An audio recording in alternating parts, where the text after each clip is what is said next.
mikir nggak dulu ayah waktu nulis sastra pencerahan itu bakal dapat master? Enggak, sama sekali enggak terpikir. Ya nulis aja. Bahkan begini ya, saya tuh pada usia 25 tahun itu saya ketemu sama bapak saya. Saya matur pada bapak saya, Pak, aku kok nggak terkenal ya. Gitu, seperti itu gitu. Untuk tingkat lokal saja enggak gitu. Terus bapak saya bilang, ya nanti kalau usia 30 tahun kan ya terkenal gitu kan. Nah, saya itu kan kelahiran 1966. Tahun 1996 itu diundang oleh Dewan Kesenian Jakarta. Tepat 30 tahun ya? 30 tahun. Tapi itu belum kerasa gitu. Hal-hal begini itu punya apresiasi setelah beliau wafat. Oh iya ya, dulu pernah begini gitu. Artinya apa? Saya memang nggak berani saya punya khayalan tingkat tinggi semacam itu, nggak berani. Ya kalau saya punya cita-cita untuk terkenal itu hanya pengen puisi saya sering dimuat, artikel saya sering dimuat. Sebab dengan sering dimuat itu otomatis saya dapat uang untuk anak dan istri saya, karena saya nggak punya keahlian lain. Saya rasa begitu, bukan berarti saya nggak pernah mencoba ya mencoba berdagang ini itu gitu ya, berdagang buah-buahan, berdagang baju itu ini kurang hasilnya kurang baik, kurang bagus lah, kurang menguntungkan. Akhirnya ya ini terus bergulat dengan sastra itu hal yang ajaib memang. Saya dulu ketika ingin nikah itu saya bilang kepada bapak saya ingin nikah. Loh, kamu kan hanya bisa nulis puisi. Apa istrimu nanti dikasih makan puisi gitu kan? Ya saya tahu bahwa itu pastilah bergurau bapak saya. Terus saya bilang pada bapak, ya kalau bapak memberi restu kan yo dikasih makan puisi kan pasti juga bisa gitu kan. Ya wes lah, sudah, kalau memang itu niatnya niat baik, dengan cara baik, tujuannya baik, ya sudah, monggo silahkan. Tapi dengan demikian ya memang betul-betul berbenah diri gitu dengan menikah itu gitu kan.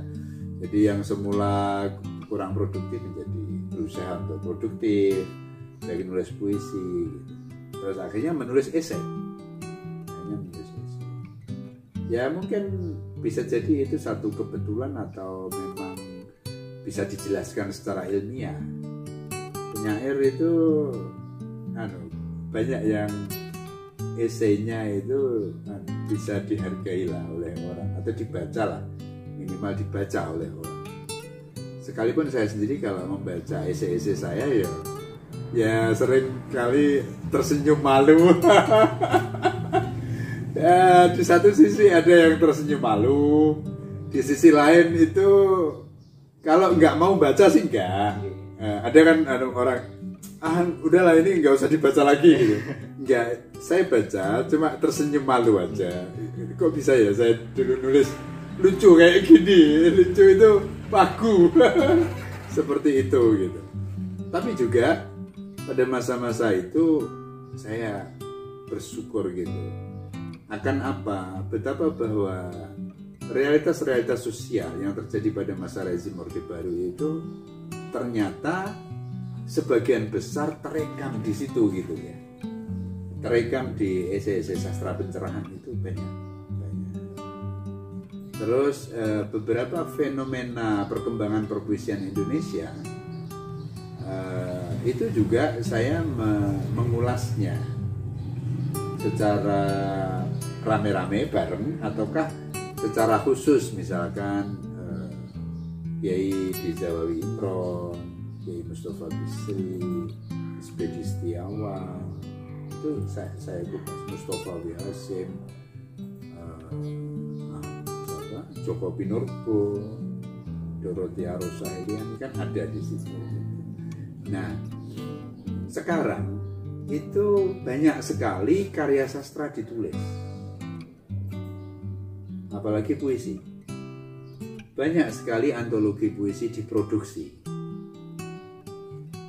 Nah, apalagi setelah masa-masa pandemi begini gitu ya. Ya ini baik, ini satu fenomena yang baik, menarik. Bagaimana di masa ketertekanan pandemi ini seseorang mengisi produktivitas hidupnya dengan membaca dan menulis. Di antaranya adalah menulis puisi gitu. Ini hal yang baik, ini hal yang produktif. Dan itu bisa bukan hanya sekedar mengisi waktu kosong, bukan. Orang membaca dan menulis apapun, apalagi menulis karya sastra, menulis puisi, itu satu bentuk penghargaan waktu, penghargaan gagasan, identifikasi sudut pandang seseorang terhadap kehidupan. Bagaimana seseorang itu mengatasi stresnya, bagaimana seseorang itu melakukan pengalihan, transferensi kalau istilahnya Sigmund Freud, dalam bentuk karya seni. Itu positif lah, itu positif.